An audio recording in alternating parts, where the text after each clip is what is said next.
Given that Tetris has already made an appearance on almost every format under the sun, including iPhone, you might expect an iOS re-release to be adorned with an abundance of new knobs and bobs to sweeten the deal.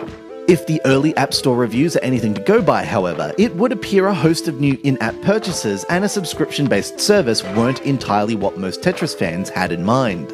In terms of pre-launch hype and hysteria, Tetris's new Tea Club, available for £1.99 for a month or £20.99 for an entire year, has been the game's headline new feature. In reality, it plays a small role. Indeed, you'd be forgiven for not spotting it at all. Instead, what stands out is EA's new one-touch mode.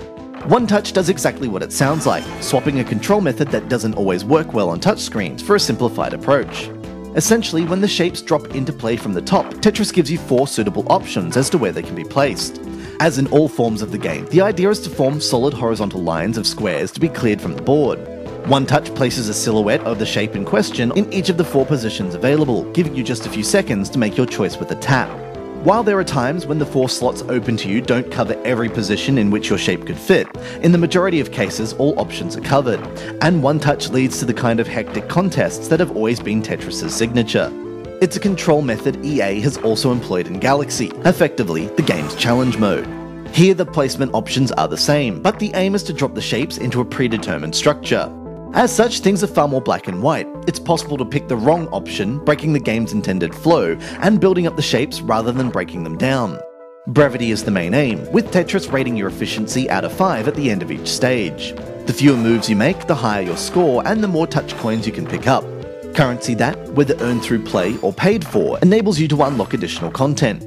This content currently appears to be missing, however, and unlike the aforementioned Tea Club, which also claims to give access to exclusive bonuses, its presence makes very little difference to the bulk of play.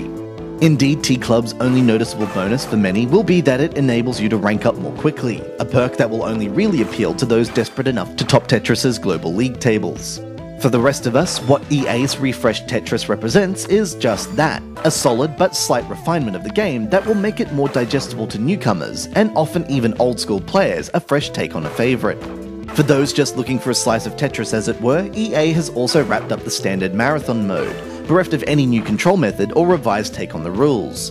Don't be fooled by the new weapons in Tetris's arsenal, it's the same old game with some touchscreen-friendly tweaks.